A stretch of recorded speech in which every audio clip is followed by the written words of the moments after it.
Yeah, same as last time. I know, but I may be feeling more masculine tonight. Go. Who's the male you're going to be feeling then?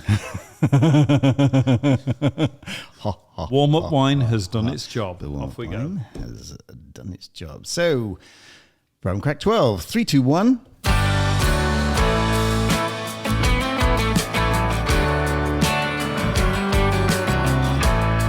And to the heartwarming sight of John doing his little jiggy jig. That's probably not the right term. To the introductory music, welcome everybody to Brum Crack 12. Tonight, I have the honor to say bienvenue à nos amis français parce que nous avons an audience français maintenant. We have French listeners. So, John, I'd like you to say in French to welcome our French listeners. Bonjour. Bonsoir. Bonsoir, mes amis. Bonsoir, mes amis, et bienvenue. So, just to recap for those who are not familiar, same old thing. John is a wet lefty. I'm a righty. We have a bit of a discussion about various things, as you'll gather from what happens later this evening. We're going to play some music, and we're going to drink some wine, and we're going to sample a mystery alcohol, and probably whiskey. Possibly might be. Yeah, balance of probabilities of whiskey.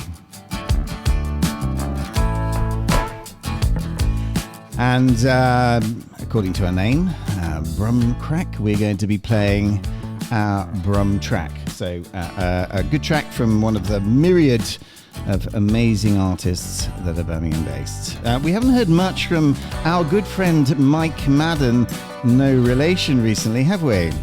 We haven't heard as much, but I just want to say to anybody who's listening and doesn't know what Brum Crack is, Brum is because we're doing this from Birmingham, yes, and we both really love Birmingham. In my case, an adopted home.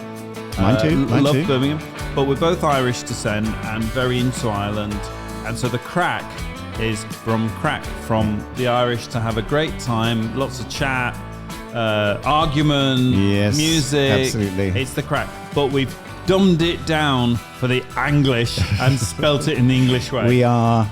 For the linguistic pedants out there, we are fully aware that the proper spelling is C-R-A-I-C, but yeah, we've dumbed it down. It wouldn't look like Brum Creek. Brum Creek. So this evening we're going to start off. I think the best place to start off this evening is with a bit of an update to an item we covered last time, and that is John's new hairdresser car. You may remember that John was lambasting me for being the proud owner of a Volvo XC70, best car I've ever had, as he had just acquired a new. It's not really wasn't really a Porsche, was it? Porsche Bolloxter. A Porsche Bolloxter. That's it. For a man who drives a Volvo, and Porsche even Bolloxter. Among Volvo drivers is known to be boring, right? Yeah, but this your Porsche Bolloxter. Oh, sorry, enough of that joke. Right. Your Porsche Boxster. So tell us what's happened in the intervening 2 weeks since we last spoke. Have you ever had a one-night stand, Mark? No, it's a real question. Have you ever had a one-night stand? Not with a car. So, our audience, our very sophisticated audience, is fully aware of what happens when you have an infatuation and your blood rises, among other things. Don't you have to take some pills these days for that? Actually, it turns out with cars, no. Anyway, so basically... Cars don't judge, do they? Cars don't judge, or you get rid of them. Mm-hmm. Anyway, very short story. Got this Boxster, Porsche Boxster, just cementing my reputation as a hairdresser in my sports car, because I've had a Z4M for many years and loved it. But it got hit by someone and insurance and all that. But 18 months, I mean, just a crime against insurance companies. They gave me another car. It went on forever. And basically, I just kind of went, after all this time, do I really want the same thing back? So I dallied with the Porsche Boxster. And what's basically happened is I've realised that, for me at least, the Z4M is my wife. And the Boxster is a floozy. And I'm now trying to go home. And basically all it is the Z4M is a fully manual sports car, and I want to go home. So I'm going to basically swap back onto my Z4M, which is very boring for everyone else. But can I just please reiterate, Mark thinks a Volvo is his retirement. I mean, this is where he's gone to. No, it's like a coffin he can get buried in. Let's not discuss my car that I intend to keep for a substantial period of time and which I've had for 2.5 years now and which I'm perfectly happy with. Let's discuss your dalliance. No, we've done it. Moving on. That was the short version. Yeah. What's new?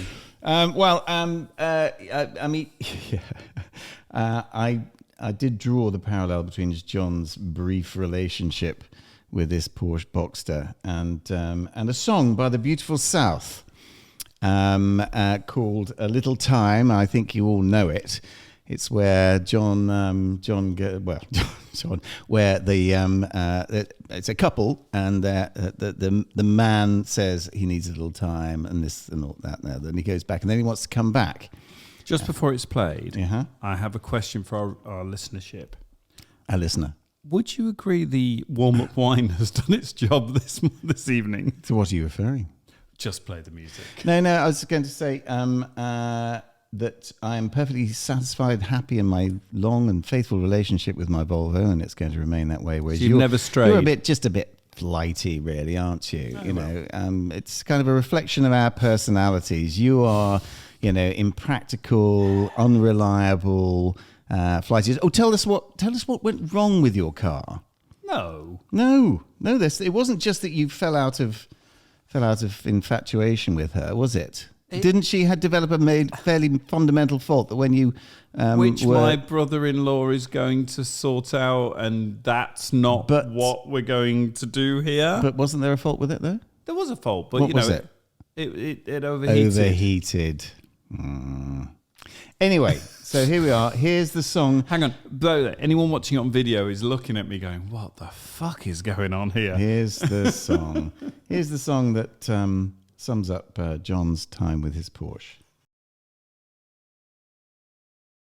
That's a great little song, and it neatly sums up John's relationship with his Z4 and his dalliance.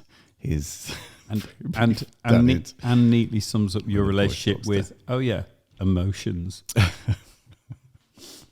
Yes. Good. Okay. So we were going to have a little bit of a news roundup. I think you had something to say about the question of Irish unity, particularly. It's a subject, dear listener, dear to our hearts.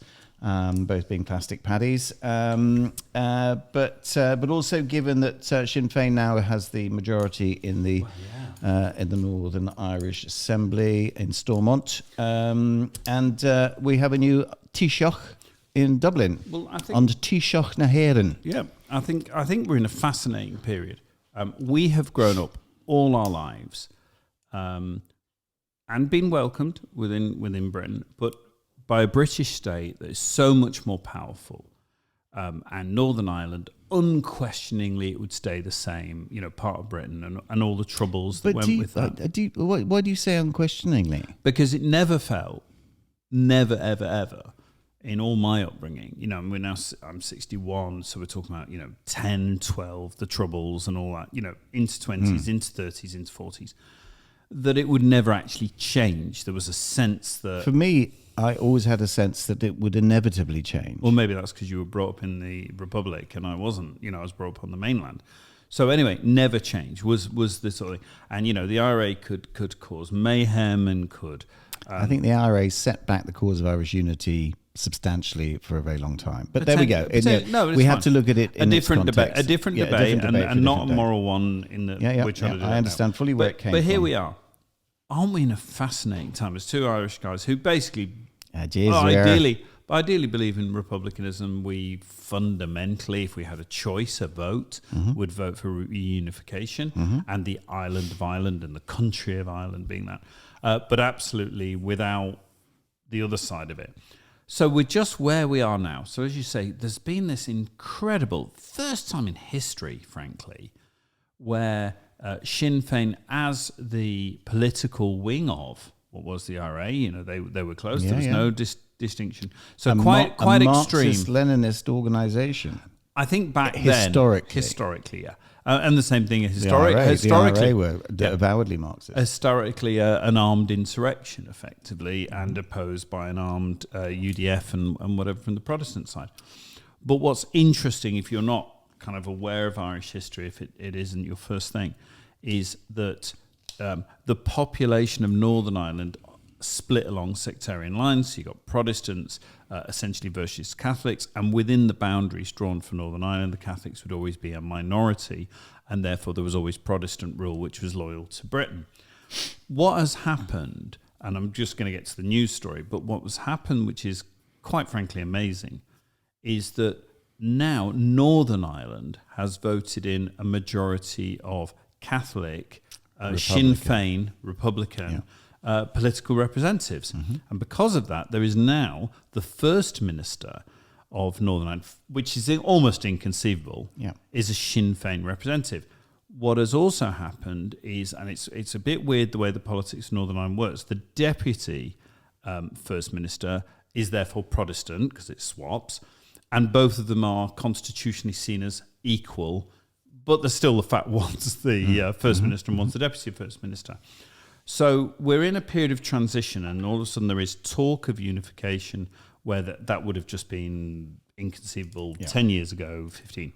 So the news story is that a study last week, I'm just getting it from the Irish Independent, so I'm not sure where it came from, I can't justify it, but found that the initial cost of United Ireland would be at least 8 billion a year, rising potentially to 20 billion for 20 years. But does it say to whom?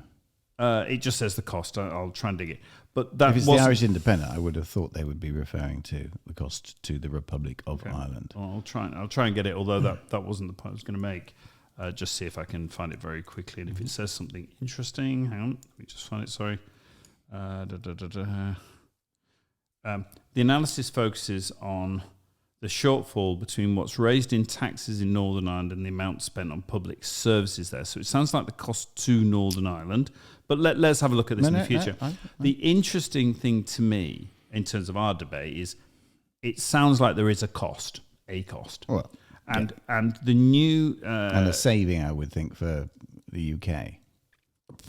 And the Taoiseach of Ireland has said, so this is really what I want to talk about, he said that a saving overall of 400 billion, presumably over the whole lifetime of it being completely established, is a small price to pay for Irish unity. So not a saving, a cost of. Yeah. It's a small price to pay. Yeah, 40 billion over whatever period. Presumably 20 years plus, and we all know how speculative that is. But here it says an estimated 400 billion over 20 years, small price to pay for United Ireland. Leo Varadkar has said just in his farewell. I can't remember the name of the new Taoiseach. But he said that in his farewell speech. Here's the point that's just of interest. Given we often talk about Brexit, and I'm much more hard-nosed, it's crazy to do something that's damaged Britain as much as I believe it has. Your truth. The truth, objectively. Well, it just is objective. Your truth. No, it's objective. It was predicting it happened. No, it's not. Because if it really was, I'd agree with it. Yes, Boris. Anyway, but back to this. Here's the question. Do you agree that if over 20 years plus, a United Ireland means that 400 billion was lost over that kind of timescale, would you agree that's a price worth paying for Irish unity? Well, I'm not an Irish taxpayer, so I have no actual skin in the game. But politically, historically speaking, I would say yes. You'd probably have a vote. Irish citizen. But I'm not on an electoral roll as a resident of anywhere. I don't know whether there's a proxy vote. I don't know. Is an Irish passport? I've never heard of one, and I've got an Irish I never passport had as one. well. Never Anyway, had one. my feeling is, and it is heart overhead and history overhead, is if the people of Northern Ireland, that includes the Protestants, and there's basically, so you know, there's not a sort of domination idea, there's already the idea of a constitutional federation that gives the North very special, proxy powers. In other words, everybody knows that if this ever does happen, the Protestants of Northern Ireland must never feel dominated. No, and I don't. It's very important that they don't. Well, they won't vote for it if they do, will they? Well, it may not matter whether they vote for it or not, because the democracy at work means that if there's a majority of, that vote for United Ireland, they ain't going to have no choice. And I'm afraid the boot is going to violence. Boot's therefore on the other foot, isn't it? But none of us want that solution. There's nobody who wants United Ireland wants a violent United Ireland does not want is to be in the position that Great Britain has been historically for so long. With an insurgency. Well, with an insurgency and the cost of everything that goes with it. So also, I think I think there's a moral thing here. Morally, they don't want that. Absolutely. Yeah. Absolutely. So anyway, I would say my heart says there may be a financial cost. We both know it may be ephemeral. It may not be real. It may, especially quoting over 20 years, for God's sake. But I just think it's interesting. For me, it marks the fact that we're getting closer to that. It's the click of fingers in the history of Ireland, I'll tell you. 20 years counts for nothing. I know, I'll tell you. I think it's just it's just interesting that this is now mainstream. This is mainstream conversations. Well, and normally what happens after it's mainstream is it actually happens. I said 40, 50 years ago that, if for no other reason, the Catholics will outbreed the Protestants, and there will be an electoral majority, and then there will be United Ireland, and that's the long and the short of it. Well, I think that was the Good Friday Agreement as well, is knock it into the long grass by 20, 30 years, and then see what happens. No, it's all inevitable. Okay. That's what I say. I always had a sense of inevitability about it. I didn't think I thought it was inconceivable that there would not, at some stage during my lifetime, be United Ireland. And I would say I came from exactly the opposite view, which is I thought it was inconceivable that the North would ever change, and I'm just seeing signs that it might. Anyway, that's the story. My little story I'd like to pick on, which I read with not a little glee, is that auburn-haired siren of the Labour Party, Angela Rayner, is finding herself in a little bit of hot water tax-wise recently, accused of tax evasion.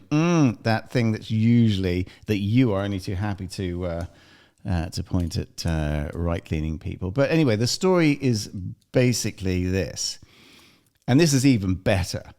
That I think sometime in the late 80s, early 90s, I can't remember what the time was, but Angela Rayner bought her council house under the right to buy scheme that was introduced by who? Margaret Thatcher. Okay, go on. Yeah, I mean, come on, the hypocrisy. How often have we heard of, how often have we heard that policy condemned by the Labour Party as taking housing away from those that needed it and creating a capitalist class? And who was right on it? But good old Angela. But anyway, it goes further than that. So Angela then met and married someone who she's now separated from, but kept her council house.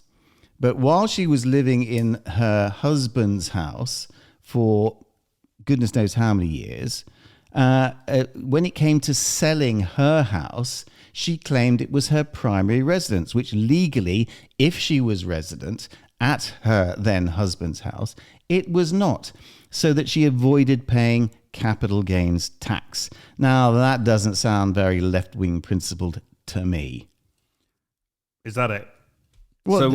When you say, is that it? Well, no, I just want to know that's the story. So you're saying is that all you've got? It sounds pretty damning to me. Well, of course it does. Tell me what your view is. Okay. Well, there's two things. First of all, if it's an attack on someone going right to buy, Okay. No, it's not. No, it It's started not. off It's you an were attack laughing at... on. No, it's an attack on the hypocrisy of those who condemn the right to buy scheme, but are only too happy to take advantage of it when they see it in their interest. It's like Diane Abbott sending her kids to private school, for God's sakes. You know, at the same time condemning everybody else that does so. You know, the hypocrisy of the left never ceases to amaze me. One thing you can't point at the right is hypocrisy, because they're shameless. Did you seriously say that? No, absolutely. I do say that. I say it in all seriousness. So my point was not that she shouldn't have bought her council house. My point was the hypocrisy of her being part of a party that has roundly and historically condemned Margaret Thatcher's policy of giving people the right to buy their council houses, So but I'm only gonna- too happy to take advantage of it when it suits her. So I'm going to split it into two different issues, right? Which you'd probably both agree Well, with. hypocrisy first. Well, so I'm going to split it into two issues. Well, it's my point, so I'm asking you to deal with the hypocrisy point first, because you asked me about that. So anyway, so the first thing is I think there is an element of that. I think there are issues generally about people who are coming from the bottom of society, and Angela Rayner definitely came from that. Right, 16-year-old. I was just reading bits. I can't remember it all, but 16-year-old, no advantages in life whatsoever, and rises to be deputy. That's her justification for being a socialist. It doesn't justify her hypocrisy. Or can I carry on? So she comes from nothing. What's that got to do with it? Happily Well, this is what you do. You know, when you haven't got an answer to something, you'll just waffle. So, all right, go on, waffle. But let's get to the point in a reasonably quick time. Really? Come on. Right. So it's a legitimate attack of hypocrisy. And this is about the system. This isn't about the tax thing. This is about the whole idea of buying to let. So you get a rich ruling class that set the rules up that benefit them, tax breaks. Benefit the poor. Tax breaks do not benefit the Right to buy. Let's just focus on the point. The right to buy scheme, roundly condemned by the Labour Party, that she's taken advantage of. Let's stick to the right to buy scheme. How about we do that after? How about you answer the question? Really trying. No, you're not. Okay. Go on, have another go. So you get the rich in society set the rules that benefit them and their class and cronies and all the other rich people. And they set the rules. Like? And they set... Like? No, let me explain. No, I'm sorry, you made an assertion. Give me an example. And hasn't been able to, in any way, try and answer your Give question. me an example. How about... You're setting up a straw man against the right to buy and a poor person's, use of it. Right. But put some Do you want me meat to on the push straw back man. a bit harder, right? Let me give an answer you've demanded, and let me do it in my own way, and then you respond to it. And you don't keep chopping me off every time I try and speak. Answer the so question. I will now answer the question, Go on. right? As I've tried to 3 times, but Go I'll on. carry on. So the Tories, who are basically beholden to the rich, set the rules up so that they benefit the rich and whatever, and we get a whole economy based on buying. Bullshit. Right? And what you then do, which is obscene, is you turn round to anybody at the bottom who is trying to make it for trying to operate within the rules they've been given. Now, I personally would never have agreed to the right to buy. You can laugh because that isn't convincing, but you've asked me to push, so I'm going to push. Okay, push. I personally would never have agreed to the right to buy because I believe we're in a society where there should be a safety net. And do you think she No. Yeah. You stopped me 4 times, so I'm not having it again. So there should be a safety net, and the safety net should essentially be council housing, not glamorous, not super rich or anything else, but that there is a place where people can have homes, okay? And you lot took it away with the right to buy, right? Thatcher took it away for electoral advantage because once you turn them into homeowners, they'd all vote Tory. Now, what's happened because of that is real people now cannot buy homes because there aren't any because all the council stock's been sold off, right? So they can't buy. All they can do is rent from fucking landlords like the Tories support. Now, if those rules are set up that way, right, not by the left but by the right, The idea of turning around to anyone working class, anyone who's trying to further themselves, right? Who therefore uses the society you fucking created, right? And therefore buys their own home to improve themselves. Okay. What you want is a permanent class of morally virtuous people at the bottom who can never rise, while you and the people who got the tax breaks control it all. Okay, two There you go. things. Hang Two on. things. Thank you for letting me answer it. Two things then. Who were the people that bought their council houses? Were they real people? And did they benefit as a result of that? Absolutely. Yes, they did. And secondly, the argument you just put forward is the argument the Labour Party has put forward and the deputy leader of the Labour Party has put forward. So No. She hasn't. No. Angela Rayner has not. Angela Rayner herself has not done that. Come off it. She hasn't. Well, show me. All right, she's the deputy leader of the Labour Party. The Labour Party policy was against right to buy. And is it now? Therefore, she is against right to buy. Is it right? Is it been for 10 years? Well, has it been? The Labour Party has. If you're accusing hypocrisy, no, let me speak now. Have they? The Labour Party. Have they The Labour recently? Party have not had a policy on it because it's too late. It's all happened. The Labour Party's policy was right. No, hang on. No, hang on a minute. No, not now. So it's not bullshit. hypocrisy. No, you would still hear the Labour Party Some condemning, people, criticising. I Margaret would. Thatcher. Hang on, I would. Now you're not letting me speak. Well, that's how it starts if you No, do you're this. not letting me speak. Right, so I will now. Okay. But let's level it off. So her. She's not a hypocrite.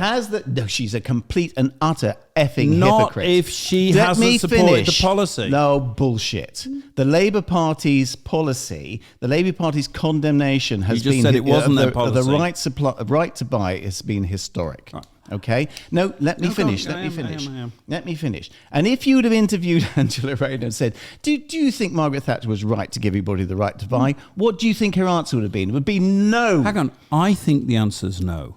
Right? I really do. Yeah, so you as a Labour supporter... Labour member. A Labour member, okay. But only a member. But that's your understanding of Labour. But then she goes and buys her... Yes. Listen, she's supposed to set an example. No, she's Yes, supposed to bullshit. exist. Bullshit. She's supposed to exist Bullshit. in the rules. Left wing. By the way, bullshit. bullshit is your least convincing argument. No, it is. Well, I'm sorry. There's no answer to bullshit. So says you can't you. argue with bullshit. Although it's interesting, no, I'm isn't sorry, it? Hypocrisy, Labour hypocrisy. If anybody's supposed to be setting an example as a socialist, no. and not You want an example. hang on, let me finish. You'll protect the. I'm talking. Yeah, but it's got nothing to do with protecting anybody. You're protecting the billionaires who screw the system, but you expect virtue from everyone else. That's a shit argument. Really? That's it's the argument that Boris Johnson gave out. Shit argument. Anyway, let's move on. So the first one is hypocrisy, which we disagree on for the reasons we've stated.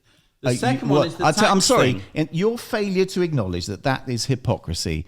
Well, you just said it isn't Labour policy. You just said it wasn't Labour policy. Secondly, how is it hypocrisy? She's evaded paying capital gains. I agree. So hang on. Second subject, right? I think the evidence is arguable. I'm reading both sides. Well, hang on, but it's not your most cogent argument. It is to me. I've read both sides, right? Mm-hmm. It is about, and I agree, there is a question here, but I want to get this question across. Do you know how much money, and I'm not saying in principle you're not right, there is a question, right? I concede that. But what I want to know is, do you know how much money we're talking about? It doesn't matter. Doesn't it ever? No, it doesn't matter. So when your minister... It doesn't matter. She's either evaded tax or not. No, I agree. But hold on. That's not been established. But you say it doesn't matter. I said she's either evaded tax or not. Right, I agree. I'm with you. And if we found that she has, what would you say? I think that here's the difficulty. I want to honestly say the difficulty. I concede things, which you rarely do. Yeah. Right? Whatever. But I concede it's a genuine issue. Okay? If it's found she has evaded tax. And if it's right. And you know what her great one was? And this is really good. She said this. She turns around to the Tories and says, and you may not accept it, I did everything proper and legal within the scheme. Right? That's what she has said. Right? You may not agree with it. But you know what she said? I'll show you mine if you show me yours. So she turned around to Rishi Sunak. Wait. Hang on a sec. She turned around to Rishi Sunak, to Jeremy Hunt, Tory Deputy Minister, and she said this, and there's a quote. So it's just interesting, this one. She says you've done nothing wrong. That's her statement, right? But she's being demanded by the Tories to give her tax affairs in order to publish it all. And she says this, naming Mr. Sunak and the Chancellor Jeremy Hunt and Tory Deputy Chair James Daly, Ms. Rayner said, if they all want to say, I'll give you the last 15 years of my tax details, I'm happy to disclose all of mine at the same time. Now, here's the interesting thing. Sorry, this was dated 28th of March, right. And we're now at the 9th of April. Do you know what? Not one single named person has said, I will publish my details. Now, Angela Rayner, who we make these accusations about, you do yours. Now, why won't they do it? Is it possibly because Rishi Sunak's wife claimed non-dom for fucking 20 years? We know that. No, most people don't. Shush, now, my turn. Two things. She's saying she'll show hers if a whole swathe of people show theirs. Three people. Okay. Three people at the top of the Tory party. Those three people's tax affairs are not under scrutiny. So why should they? I just named Rishi Sunak and you shot me down and went, we all know that. No, but that's already been accepted that she's had non-dom status and she sacrificed it. She gave up his Rishi Sunak's after she'd made millions of taxpayers' money. By the way, just in context, she made millions. Do you know, Angela Rayner, we're arguing £1,500 just to give context. It doesn't matter. Next. Okay. Taylor Swift. Oh, God, no. God, no. No. Right. Okay. Music. We need music first. Oh, God. Are we going to have Taylor Swift? We are going, not have to, we are going to want to, because this is one of the most brilliant songs she wrote early in her career, which absolutely lifted her out of Nashville, which we both know is the best we've ever seen. She became the person who got out of Nashville and went bigger. Right, and this is one of the songs that did it. It's called Tim McGraw. Okay, so what's the background? Why is it called that? The background is it's about Tim McGraw. But what is it? No shit, Sherlock. Right. It's about what she captured, and she's mostly done this. There's periods I'm not interested in, the sort of bitch reputation crap. I'm personally not interested in that. But this was a young woman singing the most honest lyrics about what it's like to love and lose and all the things about it. And she spoke genuinely, I think, with a voice that's just not been paralleled. And we'll talk about why we're talking about Taylor Swift after this is played. You're a Swifty soy boy. I just have a heart mark. What can you do?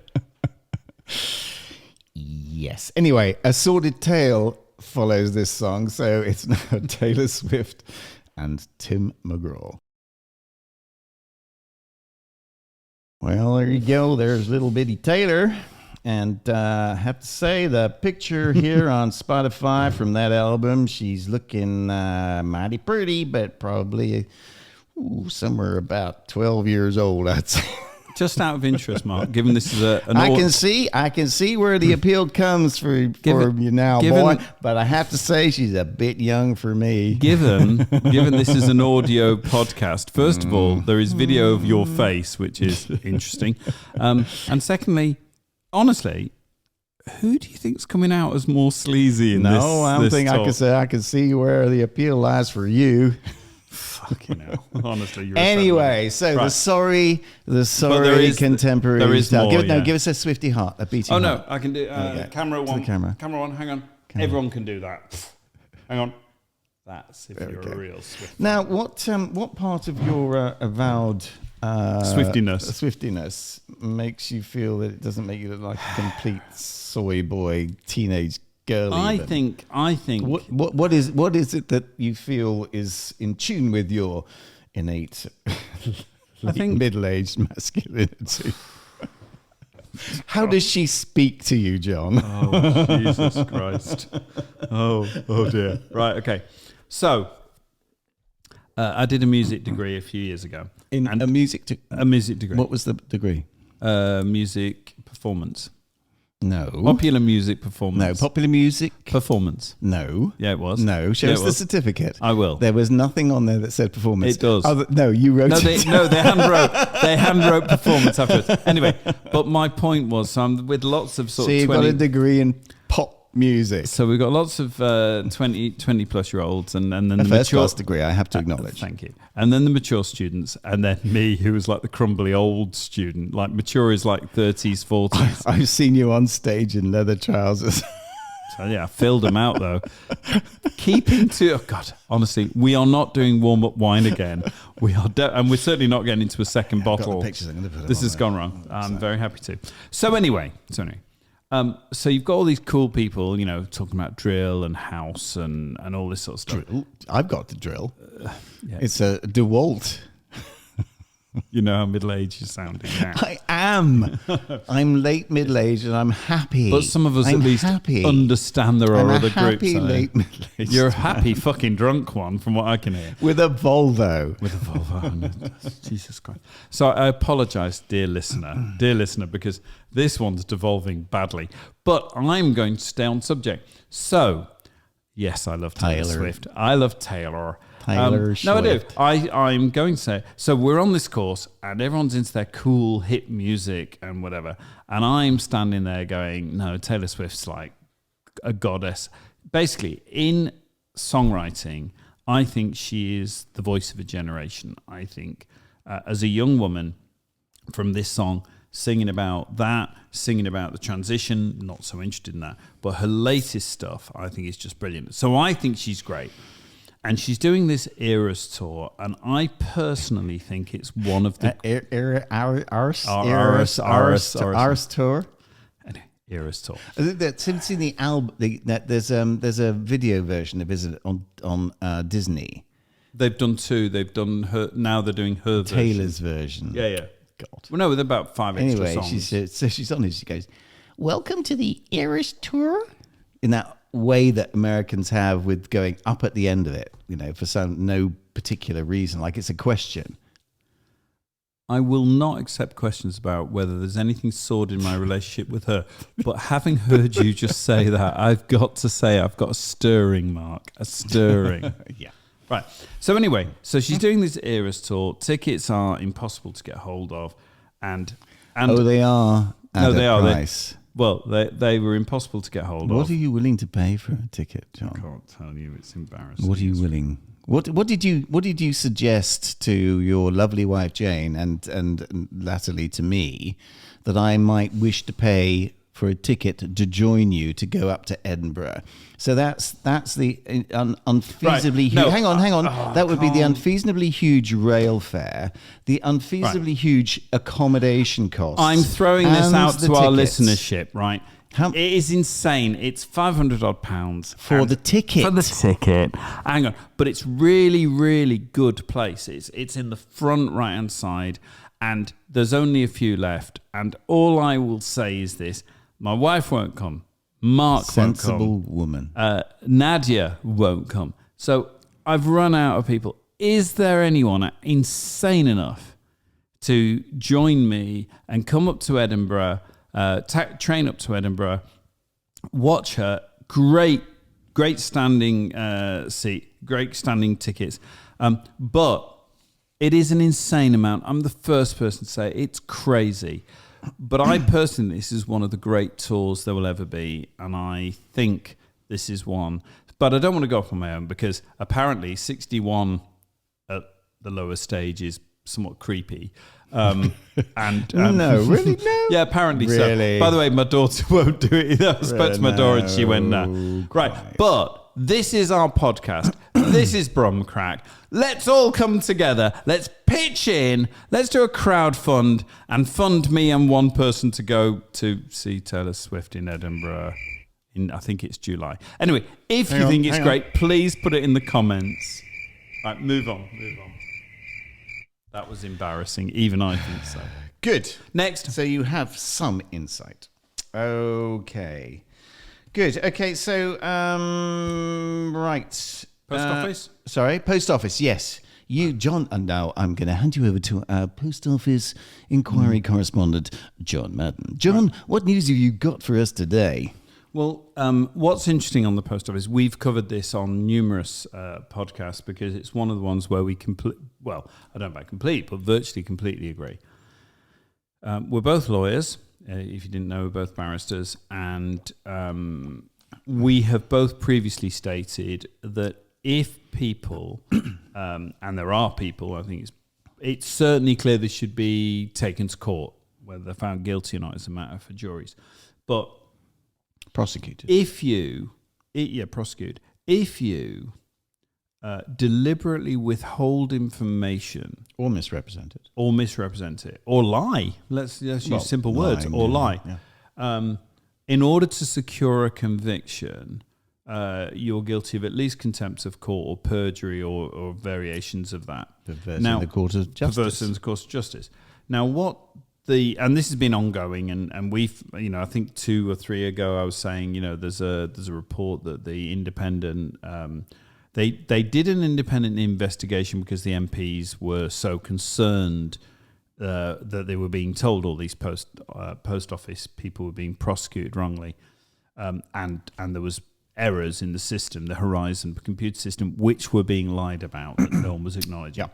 And I think the last update we had was that there was evidence that a committee had closed down that investigation, brought it in-house because of the findings they sacked of the forensic who were saying there are problems. So they sacked it and brought it in-house, and there was a recording. I did hear it, and I can't. So the new one here is that Paula Venables, who was the head of the Venel, who was the head of the post office then, and I'm quoting here, Paula Venables was warned that postmasters' accounts could be remotely accessed and the numbers altered more than a decade ago. It was suggested last night. Now, the context of us saying this now is that, and I don't know his first name, but Mr. Bates, Alan Bates, who they did the drama about, which suddenly blew the lid off this thing. Even though the reports had all been there, the politicians knew these reports; they'd all been out there. But the drama made people go, "This is so unfair; it shouldn't happen." And it's now being described by various ministers as the biggest miscarriage of justice probably ever. But what we're now hearing, and this is right now, is there's tapes that show that the post office boss was told accounts could be altered in 2013. Where these tapes come from? Why they would be taping them? But anyway, that's a side question. Yeah, it's a side question. And so the point here is it's getting to the point where she, as far as I'm aware, went in front of here you go. 2 years later, in 2015. So this is 2 years after she was warned, and that's on the tape. The tape says, by the way, I just want to give some quotes because it helps.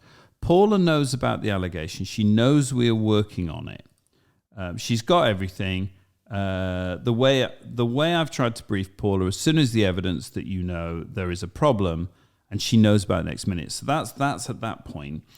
2 years later, in 2015, Miss Venables told the Commons Business Committee that there was no evidence of miscarriages of justice at the post office, and in 2020, in a letter to the committee's chair, to say she'd raised the question repeatedly, both internally and with Fujitsu, and was always given the same answer. It was not possible for branch records to be altered remotely without the sub-postmaster's knowledge. Now, what matters about that is not whether she's telling the truth. It doesn't matter if she's lying. It does not. What matters is people went to jail. Yeah. People committed suicide, and people's lives were ruined by the continuing attack on them. And on the face of it, it's very hard to see how that's not perverting the course of justice or contempt of Parliament or both. And, she was happy. She and the other people at that level were happy to carry on prosecuting people and put them in jail. You have to stand there and go, don't you think they should be going to jail now? Yeah, no, absolutely. Or at least prosecuted with a view to them going to jail. So anyway, that's the update. And he gave evidence that the post office spent 23 years... Because he actually, I don't think he was prosecuted, because what he did he very early on said, this system is wrong, it's reporting wrong, I'm not accepting any of it. And what they did was sack him, which relative to what they did to other people isn't that bad. But they actually still destroyed his business and him. He didn't accept it, he wouldn't pay up. He wouldn't pay up, and he held his ground in a way that they, it seems, didn't quite want to push it. to a bad verdict because he was the strong one. He was the one who would have blown it. Yeah. And he did blow it. He did his absolute best as an activist to do it. But what's interesting is he's saying they spent 24 hours. And what then happens is, what you seem to have now is that systematic, oh, we're terribly sorry what happened. We've learned our lessons. It will never happen again. Bullshit, yeah. But the compensation scheme is mealy-mouthed. I think it's now becoming quite firm, but it's mealy-mouthed. We'll have all our exceptions. We'll do this and that. Yeah. And he's only given his evidence today and yesterday. And he's basically saying, can't trust a word. No matter what reassurances you get, they're still doing the same game. And I've got to say, most people agree with that. You had a bit of a twist on it, though, didn't you? So far as the evidence is concerned, because the purpose of the back door, as we now know it is, was stated to be to correct errors. Not quite, nearly. What the back door is simply saying is there was a back door. That's all you can say. There was an ability. No. It has been stated that that the purpose of Fujitsu having the back door was to rectify errors. And I think your point that you made earlier when we were talking about this was that, well, that may be what they were doing, which may be that there were people who were guilty.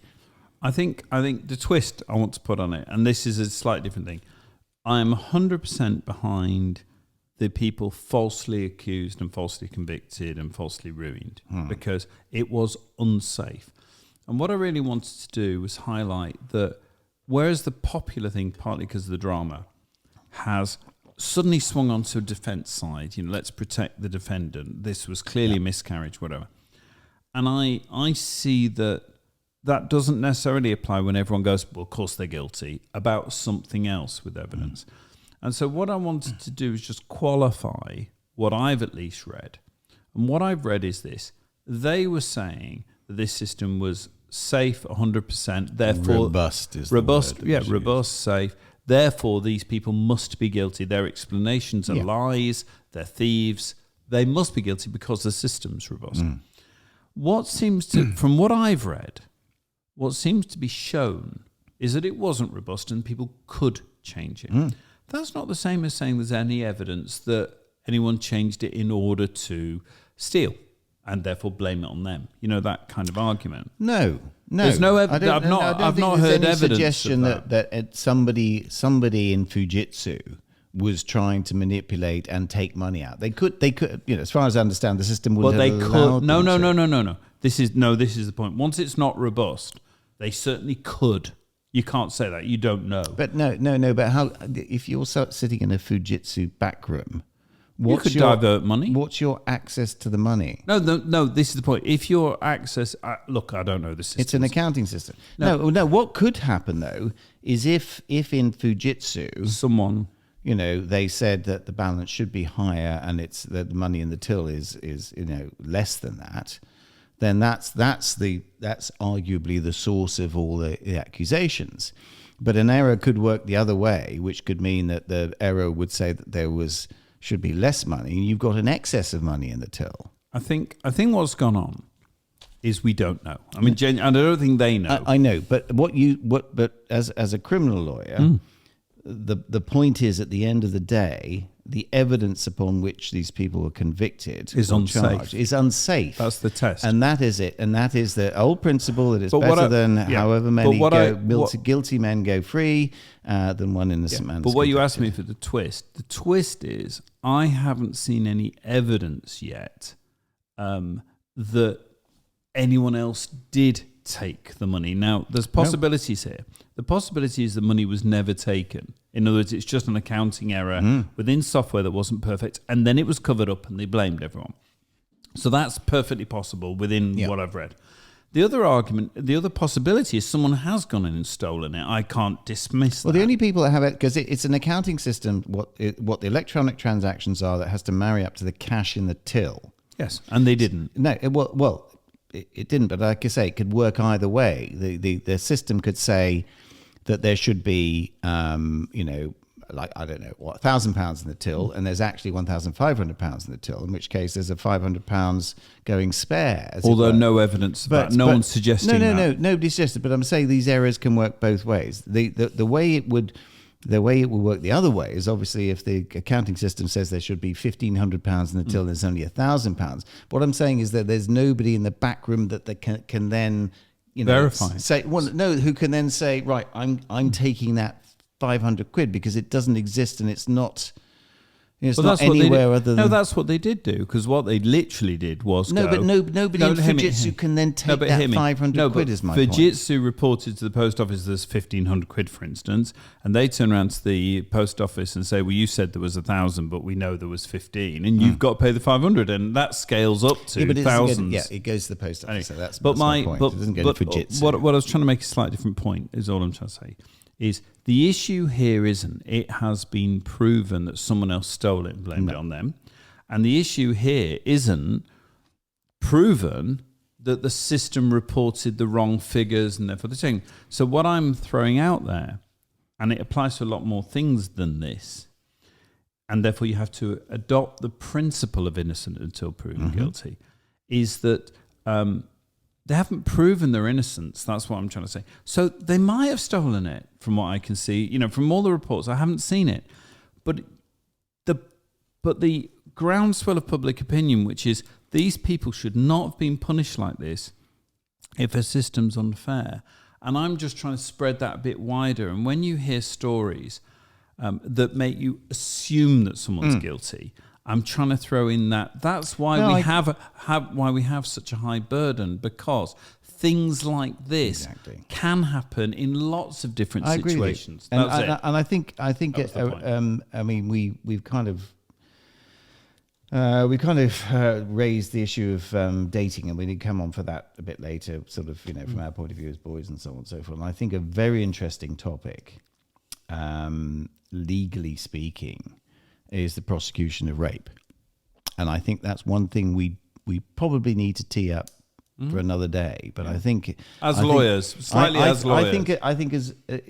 think it's at the cutting edge of the mixture of law and politics, and the extent to which, because you hear cries for we should have single judges to deal with rape trials because of the propensity of juries to be swayed and so on and so forth, that in some way undefined, the law should be different in a rape trial. I think there's first of all, it is different. There is loads of evidence you cannot bring in to defend someone accused of rape. And the context of this, you say boys, but we're all in it together, because there isn't a woman out there who hasn't got a father. Probably many of them have sons. So and there's none of us men here that don't have wives, daughters, nieces, and so on, who want them protected. Who we want protected. Yeah. So I think the context of a discussion on that, I think you're right. We should tee it up, because I think it's for another day. It's a big subject, but I think it is, because I think what we can bring to that discussion is our lawyerly. Well, no, I think genuinely genuinely lawyer, because I'm not being sarcastic. No. It's genuinely lawyer, because when you start thinking about it deeply, what you actually realize is how difficult it is. And what you start to get is politicians find it very easy to come up with solutions that, when it's your son, when it's your husband, when it's your brother, cases make bad all of a sudden it's different. Isn't straightforward. Quite. Good. There we go. So I think our headlines are neatly dealt with. So I think we should move on to our Brum track tonight. Some signs. Some what? Signs. Some signs. Yes. Jesus. Sounds. Our Skipper, Brum track hang tonight. on, name the advert. Skipper, it's all going rind and rind and rind. Murray Mints. It was the RAF Second World War. I'm sorry, Skipper, the grind's going rind. No, stop it. No, good. Back to the wine. Good. So, John reminded us of the provenance of our title in the intro today, and what we like to do is we like to play a Brum track on Brum Crack, featuring some of the myriad of absolutely amazing artists that herald from Birmingham. Tonight we feature Judas Priest and Painkiller. God, why the fuck did I pick that? God, that was appalling. It was not. I never recall actually ever being a fan of Judas Priest, and now I know pretty fucking why. heavy. Anyway, they were obviously big at some stage, and they come from Birmingham, so they strictly fulfill the criteria. By the way, that is the absolute least positive you've ever gone for anyone on Brum Crack. Blimey. Brum Tracks. Brum Tracks on Brum Crack. Good. So, I think we. What about our idea? What about this idea for Brum Tracks? What? We both hang out in communities where there's quite a lot of musicians. We really enjoy music.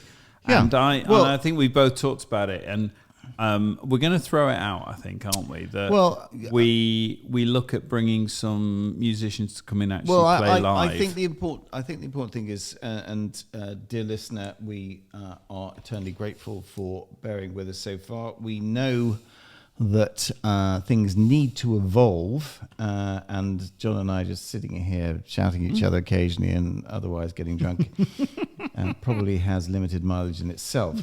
And I think one of the aims of this all the way through was to kind of, once we'd sort of bedded in, look at things, look at things from a degree of maturity as men. I know we don't always behave as if we're the most mature, but we're actually really not too bad. And to bring in subjects about, from our own perspective as men, bring other people in, bring young people in as guests and so on to discuss issues. And, my son's very keen to come on, my youngest son, because he's, just forging his way, starting his way in the world. But there's a lot to talk about intergenerationally, and I think there's a lot of things that perhaps we don't really sort of confront these days. Anyway, the long and the short of it is expanding the purview of our podcast.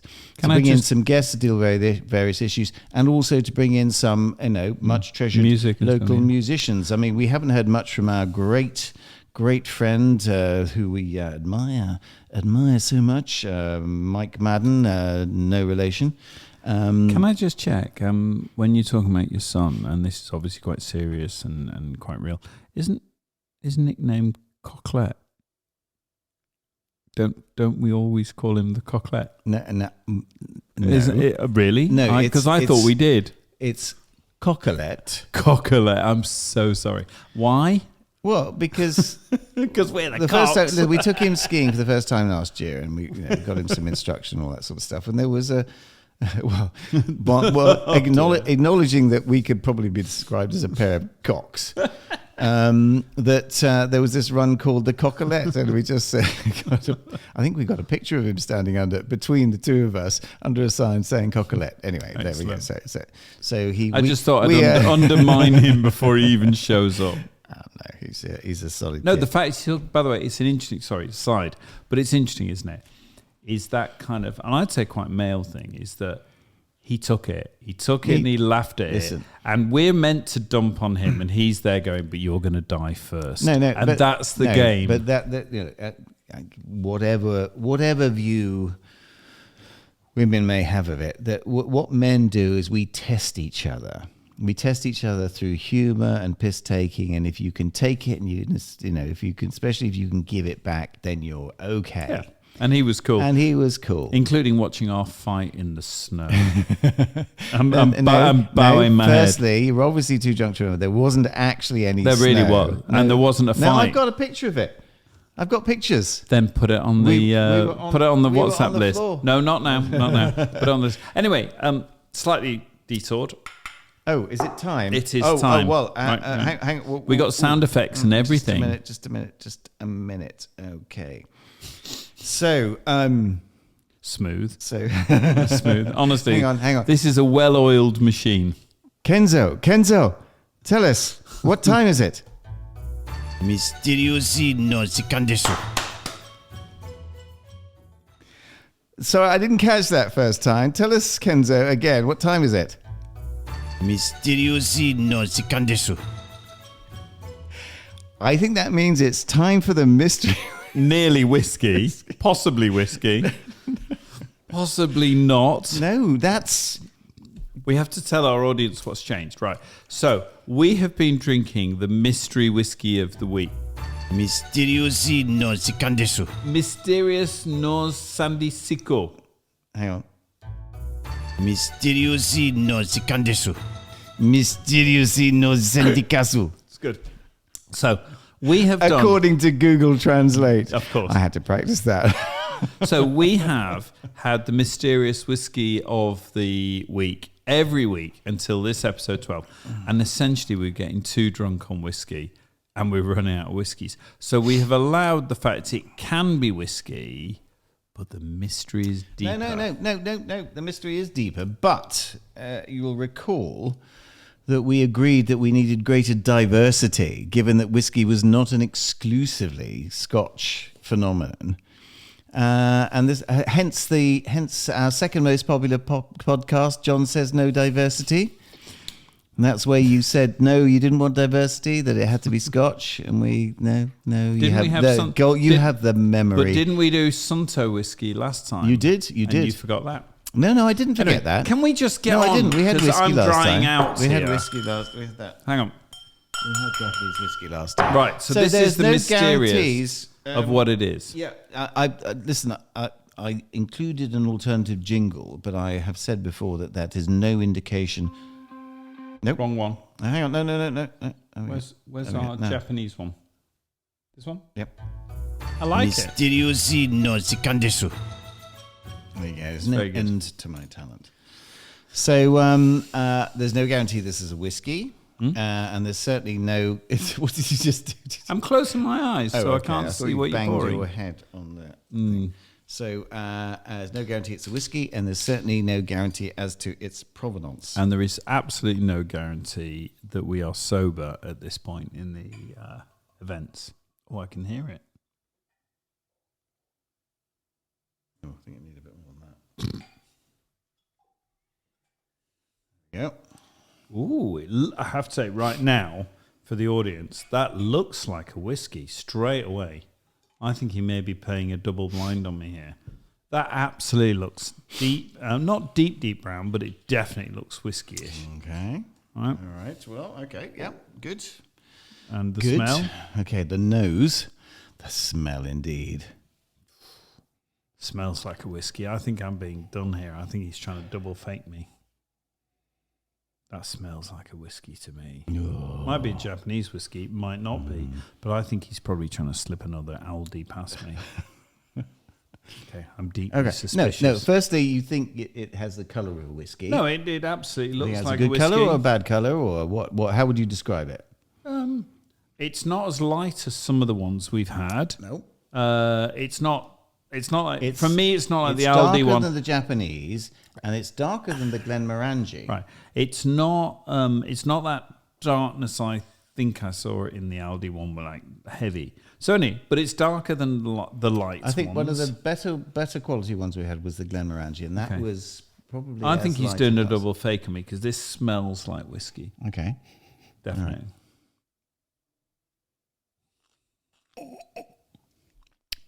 That's a whiskey. There's no question. He's definitely doing a fake on me. No, because basically we set each other up. I thought it was going to be a sake or a different thing. It's not. It really isn't. It's a whiskey. Right. So I'm calling it. It's nice. I like it. So I'm going single malt. Single malt. I'm going Scotch. Not Irish. I'm really quite funny. I like the fact you've done this, but this is definite. Very pleased with my jingle. I like your jingle too. Hang on. Mysteriously no sikan desu. That's a very nice whiskey. I actually really like it. Yeah. So I'm putting a colour some. It is nice. It's definitely a Scotch. God, it's hard for me to. It's not peaty. No. It's not a seriously peaty whiskey, so it's quite honey. Could be a Cardew. I'm not quite good enough in the areas, or I'm definitely not good in the areas. I know. Single malt, Scotch whiskey, not a peaty whiskey, so I can't remember the areas that are more honey and rich, but I'd say honey-rich Scotch whiskey. So am I right? Age? I think it's quite good. This tastes nice. It tastes full of levels, which is inherently begins to get harsh, but it isn't that harsh. So I think it's quite good. I'm going 15. Okay. Okay. All right. And price range?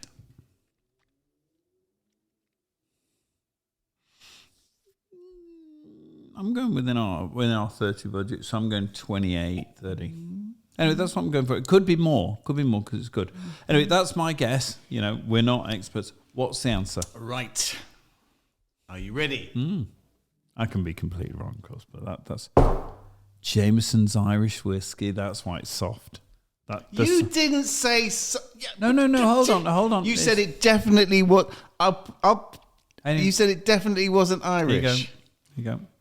You who have slagged Irish whiskey off. Got it. I decided to get what is my overall favourite whiskey in the entire world. It's for good. Drinking. Jameson's, you cannot beat it. So it's not single malt. It's not got an age. It's not an Irish age thing it's on not it. aged. No, listen. It's good Right. whiskey. Good. I grant you. Hang on, I grant you it's good. Thank you.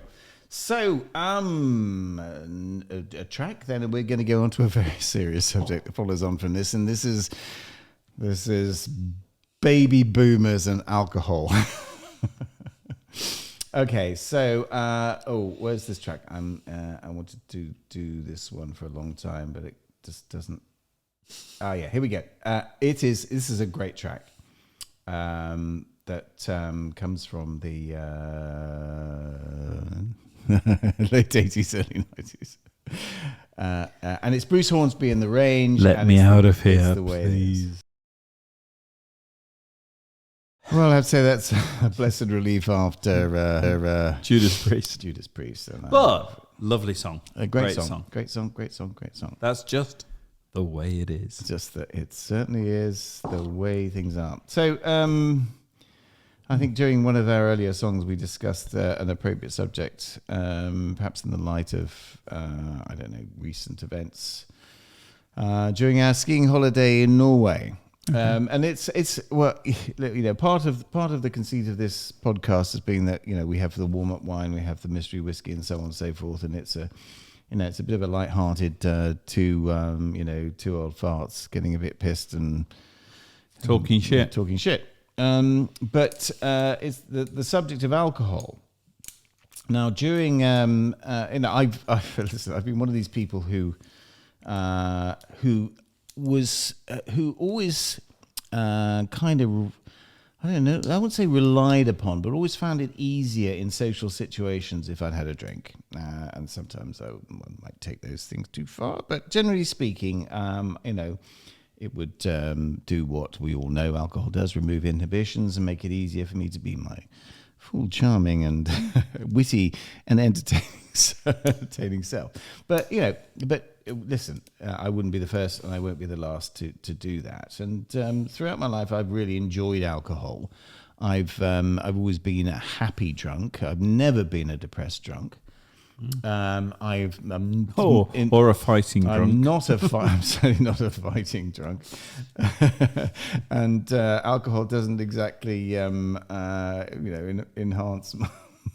my capacity with the ladies.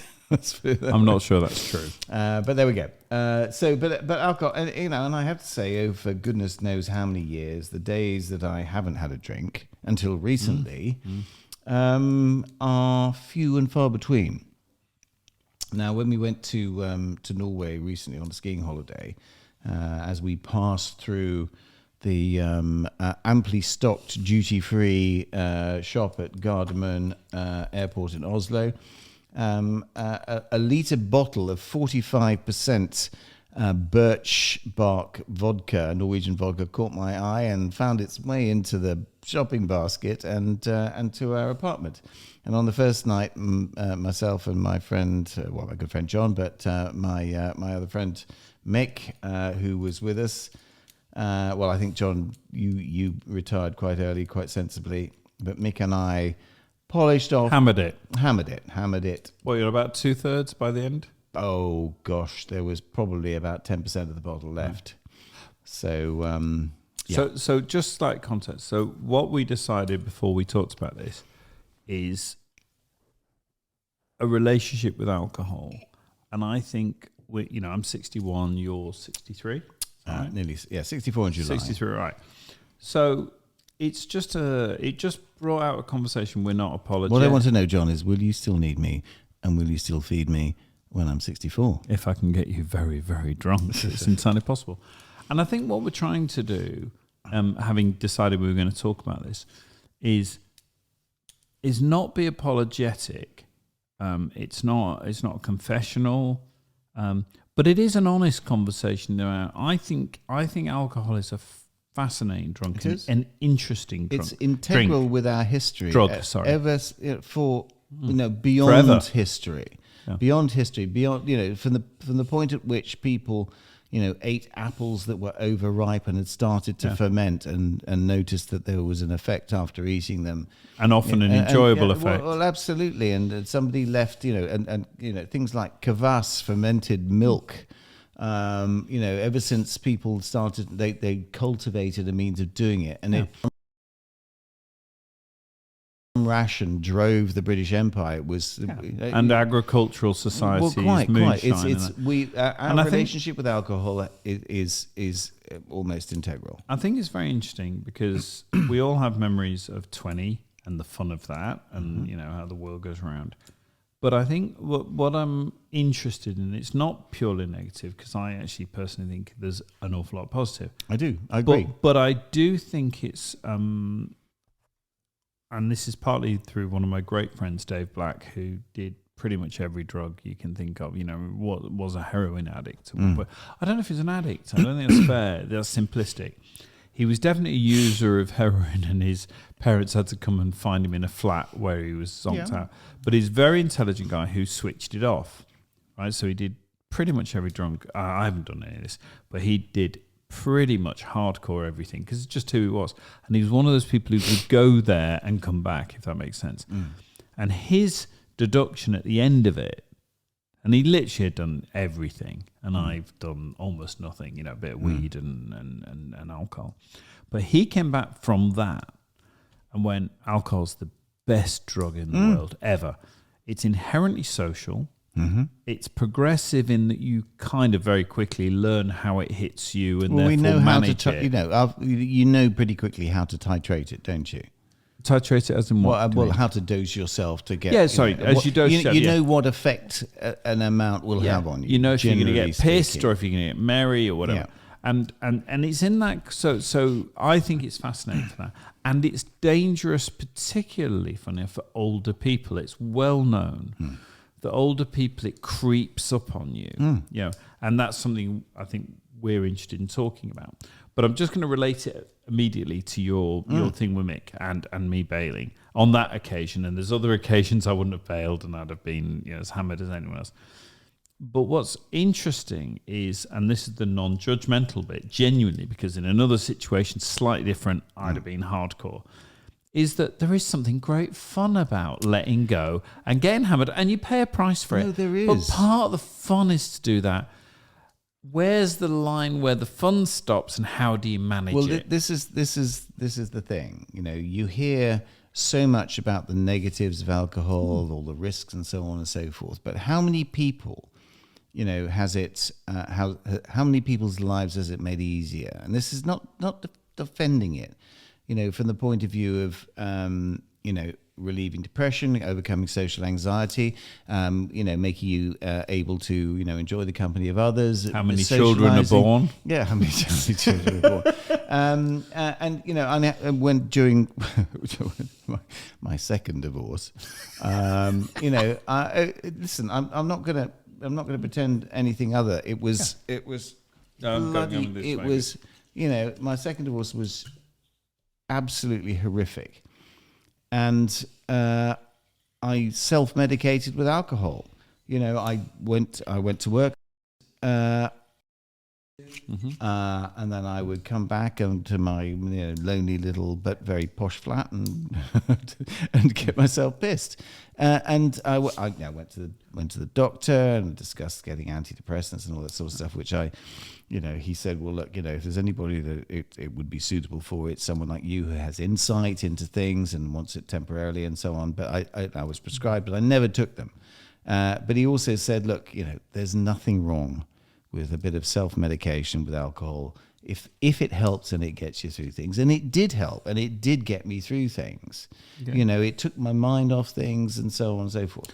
Can I just check, is this you drinking alone in your flat, or is it you going out with people and It's getting both. hammered? It's both. Bit of both. It's both. And I combined it all at the same time with having broken up with the woman that I had formed a relationship with, which led to the breakup of my relationship, my marriage. I had to say, the marriage was in a terrible state before I formed a relationship. I had an affair. Let's be honest about it.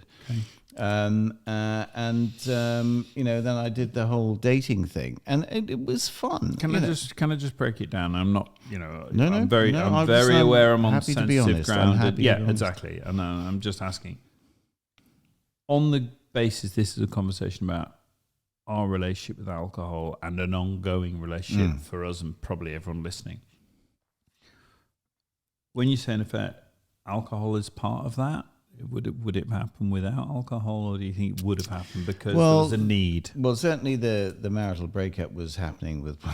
That's why I'm asking carefully. Without that, no, I can't say the alcohol had any effect on me having an affair. It may be in the mix, but it wasn't the driver. I think the issue of affairs is an important one, and it's something we should discuss at some stage. I think maybe separately, but at another point. But when that all went tits up, as these things very very often do.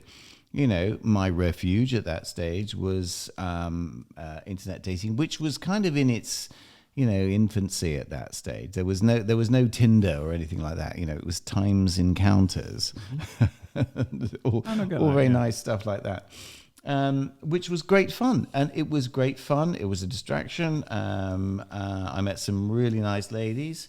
But I drank a good bit, and it worked for me. It worked for me because I've always been able to kind of put myself above what's going on and know what's going on, if you see what I mean. Have a perspective. Is it like two brains? Is it the kind of one brain's doing this and the other brain's seeing what's happening? Yeah, absolutely. There was part of me that was always above what was the rest of me was doing, if you see what I mean, saying, look, okay, I'm going to give you a bit of a pass here. Yeah. Do that as long as it's, but you've got to just watch it, just be careful and all that sort of stuff. I think we're opening, when I say, I took up because the woman I had an affair with was a smoker. You took up smoking. I took up smoking again, and I was in it was in a pretty.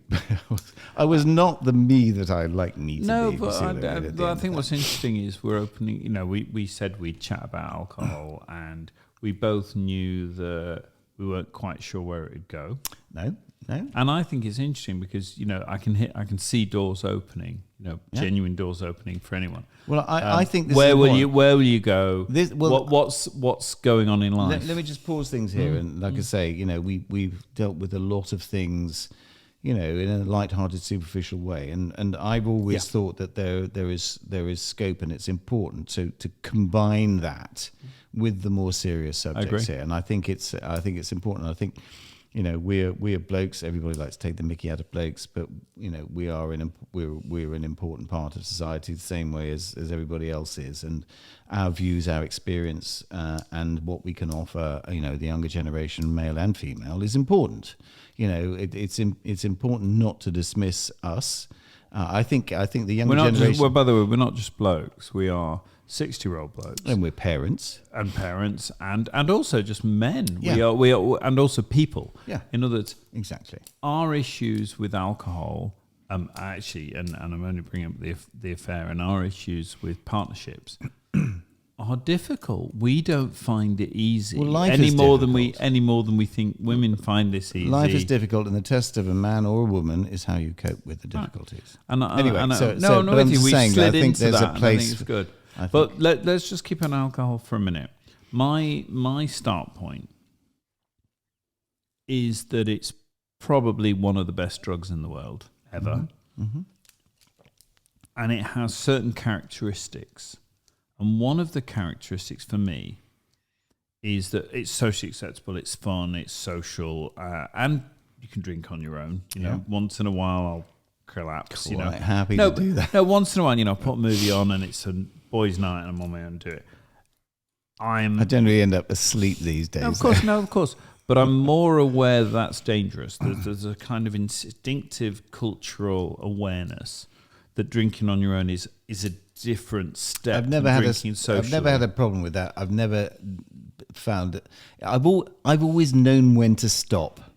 Okay, I've never been one of these people who's drunk into oblivion, because generally I tend to feel sick before I will get to that stage. It's incredibly rare for me to do it. And if I say to you, probably not for a year, maybe even 2 years. No, there's no joke. Having said that, but I wasn't sick, and my last serious one was in Norway. Oh yeah, but that was with serious, someone. But that was you. I was surprised. Actually, thinking about it, it really just occurred to me now that I wasn't actually sick. No, so it's bullshit. You can in fact drink yourself stupid. But I think what's interesting in sharing. Oh, excuse me. Sorry. I think what's interesting in sharing is it's complex, and I think what you do when you're our age is or at least I do, and I think you do. Possibly a lot of people do. What I was about to say is one of the most insidious drinks. It crawls up on you. So an awful lot of people in their 60s, women as well as men, very often, the kind of woman who's drinking the tipple of gin all the time and the guy. It's an interesting drug in that because it feels safe and we're so used to it and we manage it. The fact you manage it for 20 years doesn't mean you're going to manage it in your third decade. Well, it depends. You probably will. Yeah. But I feel it coming at you. And I don't know about you, but every so often I have to go, nah, I can kind of feel you coming in on me. It depends what you mean by manage it. I've never been someone who has been unable to say no to a drink, or to say, and I've done times when I've gone days without drinking because I just think I didn't want to drink. So I would not put myself as an alcoholic. Would I put myself as a dedicated drinker, who's someone who really enjoys it and gets a lot out of it? Yes, I would. But my caveat to that is that recently it's been taking its toll. The definite, and I have a family member who has been an alcoholic, 6 years clean now, a family member, and the definition, and I went on a course, it was actually very interesting, as supporting someone who's an alcoholic. And I went on this course and it really helped me. It's very, very science-based, very logical-based, but very, you're not on your own, this is what it's like. And one of the interesting things is that a good definition is not whether you enjoy a drug. And it could be heroin, it could be alcohol, it could be anything. If it damages your life by your own standards, by your own definition, if it's damaging your life, and you still have to do it, that's not a bad definition of addiction. That's when you should be going alarm bells. And are you saying that, from what I've said, that by that description you think... I think what I'm saying is, and I would do it for myself as well, 100%. We all do more than we should. We all do the point where we see the damage. And I think if you see the damage and go, any damage, I'm just like, like wrecking. You see the damage and you say, no, wrecking a day skiing, not the end of the fucking world, but you kind of go, ideally, I wouldn't have damaged a day skiing, for instance, no more than that. Yeah. And you kind of go, or or just anything. And I'm by the way, I'm There's not a difference between saying on. I can't stop myself doing that again. No. And Well, saying, I'm about to I don't go want there. to do that again. Hang on, I'm about to go there. Because what we're talking about in the ski thing is not you. Bearing in mind, I hate skiing. No, it's not you. But the someone else may have a view of shouldn't have done that. Yeah. Right. And I think it's just interesting. I mean, this is a debate in that, because I think almost everyone listening to this, it's our demographic. Most people are our sort of demographic. And I think most people are listening and they're doing the same thing. It's like, where's the line? Where do I do it? And the idea, first of all, we all cross the line because that's how we kind of go, ooh, wish I hadn't done that. Well, that's where we cross our boundary, don't we? And so the interesting thing for me Part of with the battle alcohol, is having a boundary. first of all, having a boundary, and secondly, kind of going, oh, I crossed it. I made a mistake. When I was a kid, I ended up puking because I drank too much. But in our era, it's much more about, did I fuck up what I didn't want to fuck up? And I think, I can definitely tell you one of the things, and I learned this from my family member, really important, is it's not you fucking up and going, I was wrong.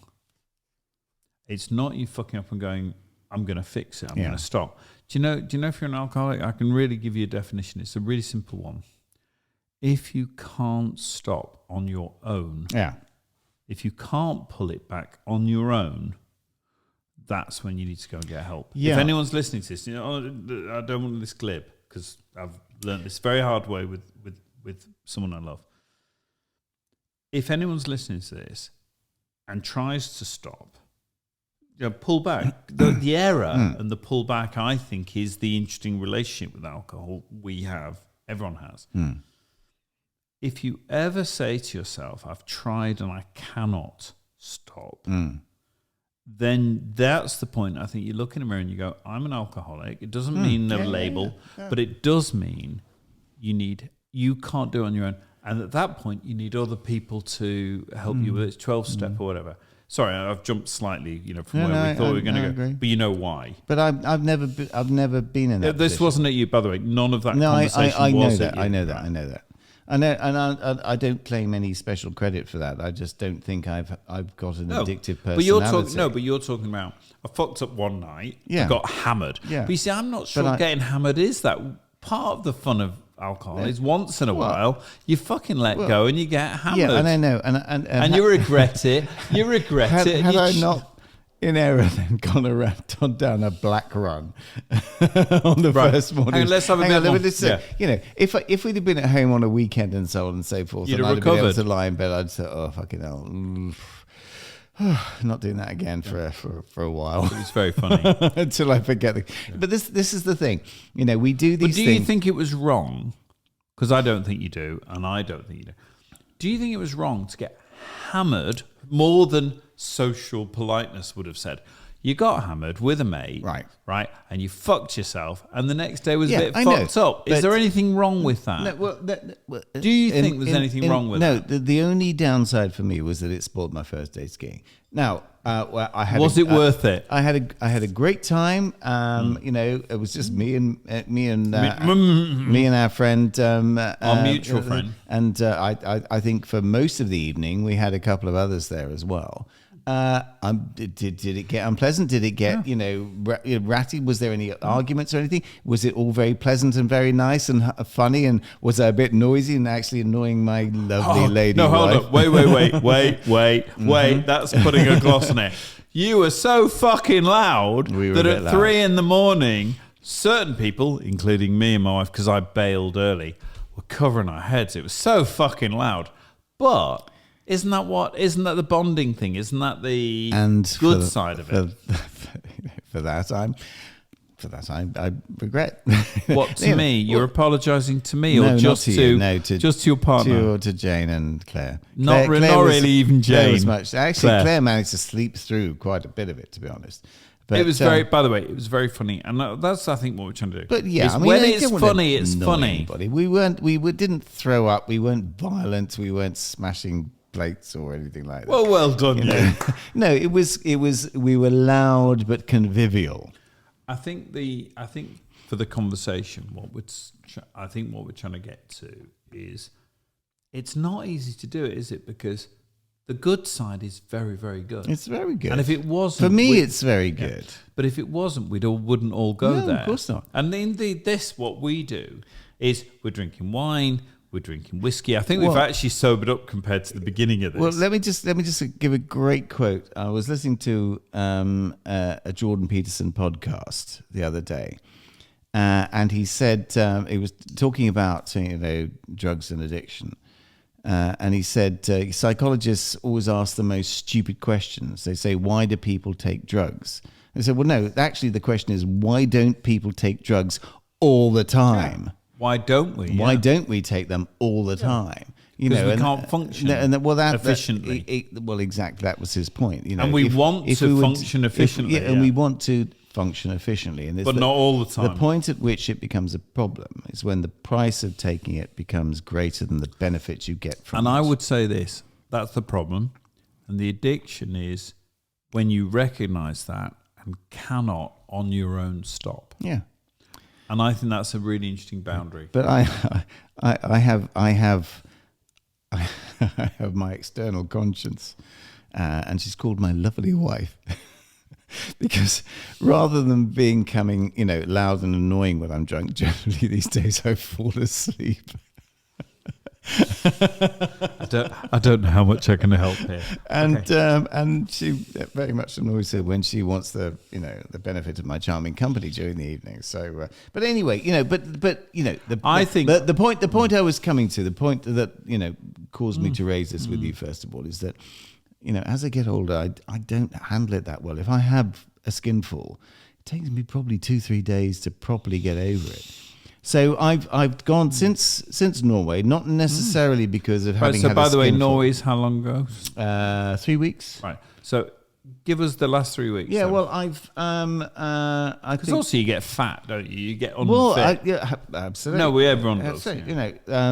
I had a pint in Gardermoen Airport in Oslo on the way back, and then I didn't have anything until the last podcast. Then I didn't have anything until Basically, these podcasts are and then I desperate. deadly, yeah. Then I didn't have anything till the following Saturday night. Saturday, because I went bowling with the kids, and I think I may have had a glass of wine on the Sunday. Didn't have anything all week then until the Friday night. So can I say this for anyone listening? And it wasn't hard. No. And do I appreciate the clear-headed? Do I appreciate the better sleep? Yes. I think to anyone listening, for me, it's interesting. By the way, if anyone wants to put some in the comments, because the reason we went into this one is part of Mark's definite plan for this, or part of our plan for this, is on one hand we'll argue politics, on one hand we'll argue cars, and we'll do jokey stuff. But health, both mental and physical, is kind of what this is. This is literally two 60-year-old men who want to talk about this stuff. I mean, genuinely want to talk about this stuff. And I think it's there's real issues. I mean, now we can go deep in this, I think, because not tonight, because I think we're sort of ending. But I think, you and I know it's actually not that easy. And if it's not that easy for us, it's not that easy for anybody. It just isn't, women or men.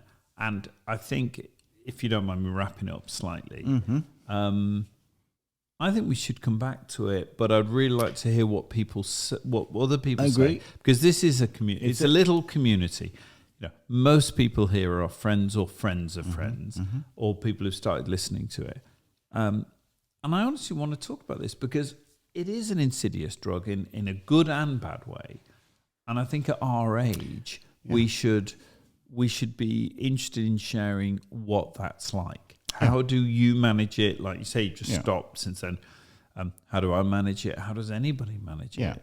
Because we love it. We actually quite enjoy it. We don't want to go over the edge. No, but what I'm trying to do, what I think I've done quite successfully, and I think it's not been difficult over the last couple of weeks, is to eliminate the habit drinking rather than the beneficial drinking. And I say beneficial from the point of view of enjoying a social situation. I never drink during the day. I would do my work. I would go to the gym. I do all that sort of stuff. And habitually, my time to have a drink then would be after I've done wind down. After I've done everything. My wife Claire goes into the office. I work at home, so while she's on her way home, I'll tidy up the kitchen and do all that sort of stuff, make everything nice for her when she comes back. But I will have a drink and listen to music, and that's the habitual side of things. And I've been quite successful in eliminating that. See, I think that's interesting. The bringing in the habitual to it. Yeah, because we all have that, don't we? We all do. Yeah, but as opposed to the part that is truly beneficial socially. Well, let's bring it back. Yeah, quite. So, but I do think these are important subjects, not to be skimmed over and worth exploring in greater depth at another time. So before we move on to our last subject, I'm going to move on to another track by one of my favourite groups. It's the Stereophonics and Maybe Tomorrow. Isn't that a grand song now?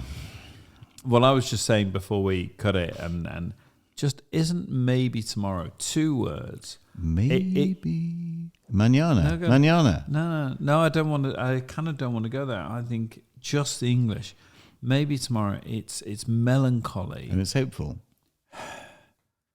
It is, but it has such melancholy. Maybe not. Maybe tomorrow.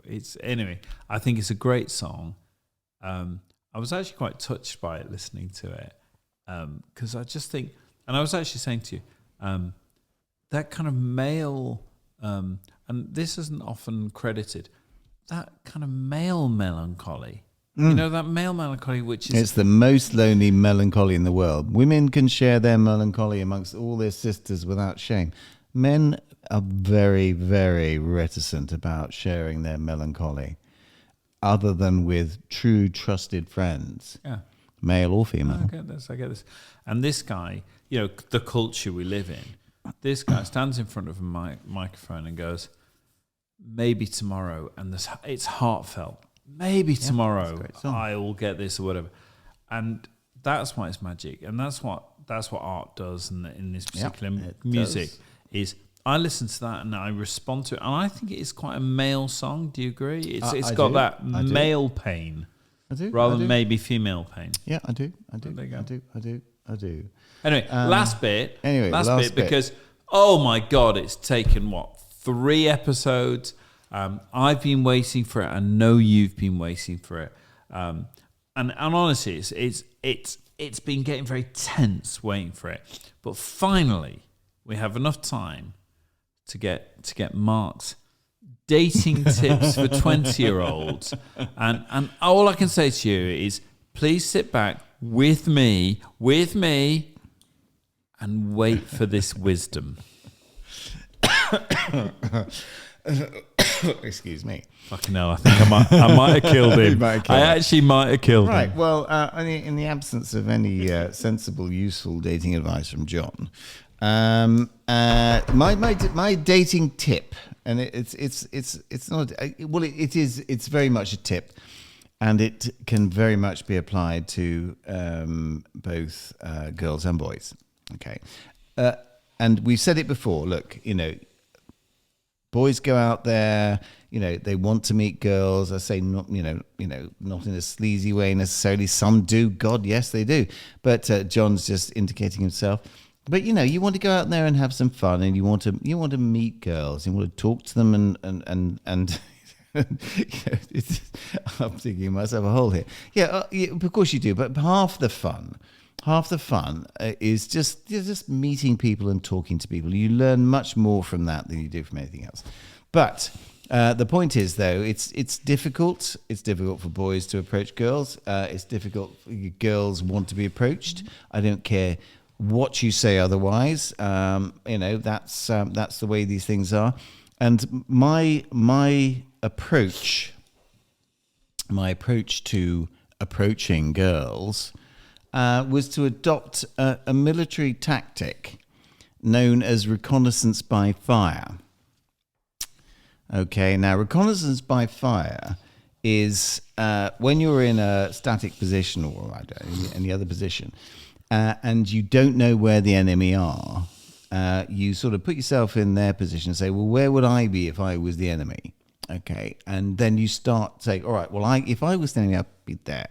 So you start putting down fire on that position.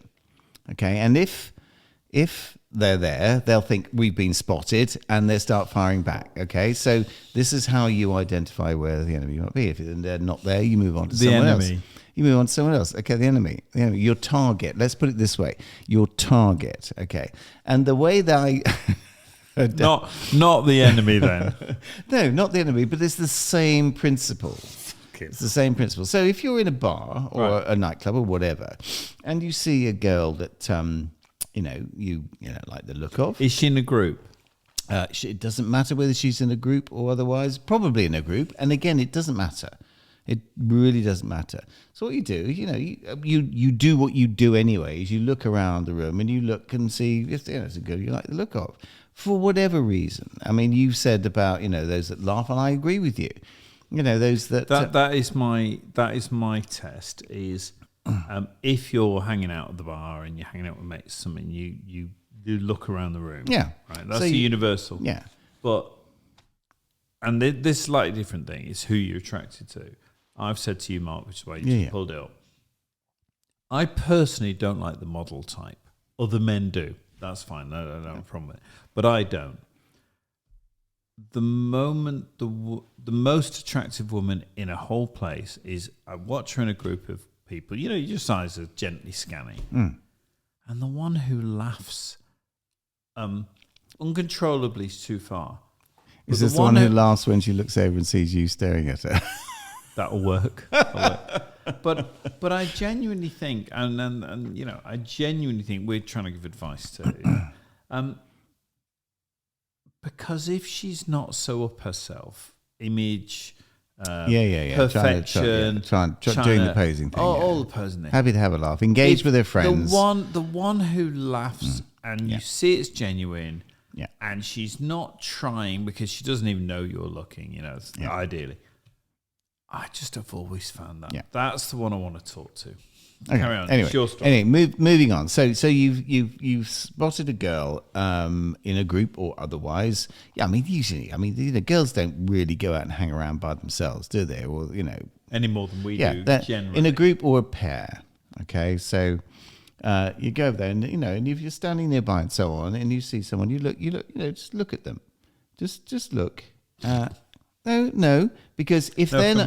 For me, it doesn't work. No. If they're not looking back, then they've not clocked you, and there's no downside, okay? So if they look over at you, and they see you looking at them, and, How long do you hold the gaze? No, you hold the gaze, and you might look away, but then you look back immediately, because... And they catch you. They will generally look away, and then you look back, and then if they look back...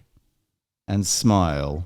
Oh, if they smile, yeah. And that's it. And if they don't... Mine, none of them have ever smiled. No, but the point is you have done everything you need to do in that brief transaction, because it will tell you whether... Hang on. It will tell you whether they're, completely not interested at all or they are.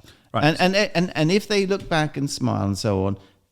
You go over and you talk, and I have to say that having... On your own, you walk into the whole group? Yeah, I'd go and talk to them. I'd go and introduce myself. Give me a hit rate. If you walk into a group of, let's say, 5 women... What do you mean by... No, I'm what just do you mean asking. By hit rate, first I'm asking you. So you've got 5 women, right? You're in a bar, you see them, and one girl appears to look at you and maybe smiles, or you read it as a smile, whatever, right? And you walk up as the lone guy trying to hit 5 girls... What's the hit rate where she goes, here's my number, at the end of it? Look, so you entertain them all, but how often does that work? Right. Okay. I have to say, when I have had that response, when I've had the look away, look back, and smile... Well, it depends what you mean by hit. You must have gone and crashed. All right. You must have gone and crashed, and they all close up on you. And, and like, who's when you he? say had a conversation, have a nice time, got a number, and so on, I would say pretty much 90%. That's really high. Once you got that far, and if they're in a big group, and there's you and your mate, going there. I generally, hang on. Wingman helps. well, wingman helps. immensely. Wingman helps, but yeah, well, you have to have a wingman because otherwise you're a lonely. Sorry, that's creep. what I was going for. No. How often do you do it on your own? No, How often never, do you do it? never. So can we agree? Part of the game is to have good male friendships. Of course, it so is. you have a wingman. We've had this before. Listen, you have you have the implicit endorsement of at least one other person who may be a creep, maybe as creepy as you, but the idea there's two creeps. It reduces the chances of you being a creep. So we both agree. Yeah. Hang on, we both agree. One of the important things is male friendships and therefore wingmen. Yes. So let me tell you the approach. If you're going into a group, if you get that response from a large group of girls, and you've got your one mate there and all that sort of stuff, and they look like they're busy and so on. So look, I would go up and I would introduce myself. Look, like I can see you're out with your mates and so on, but I'd really like to maybe meet you for a drink or something. Can we just swap numbers? And that would work, and that would almost be first approach. Well, no, say, and then she say, no, it's fine. So then you have some chat. Yeah, that's right. So immediately you've made the contact. You said, look, I get it. This is where I'm going. This is where I'm going. I'm happy to pull away. Yeah. I really like you and so on and so forth. And it gives the opportunity to meet on neutral ground there. That's really interesting. So what I'm saying, though, is so you would commonly go in with, you're really nice. I'd like to get a number. She pulls back and you pull back as well, which makes her feel comfortable. Safe. Yeah. And then you have the chat and the half an hour, whatever. And at the end of the evening, then when you ask for the number, you've done the groundwork. Yeah. Or if it's just, two girls together out in the night and it's me and my mate. I wouldn't say he's my wingman, I'm his wingman. No, but you don't say it. No. But you know it. Yeah. And they're not stupid, they know it too. Then it's a different thing. It's a different thing. But it's interesting that But immediately you push to, you agree, don't you? The lone wolf is inherently dangerous.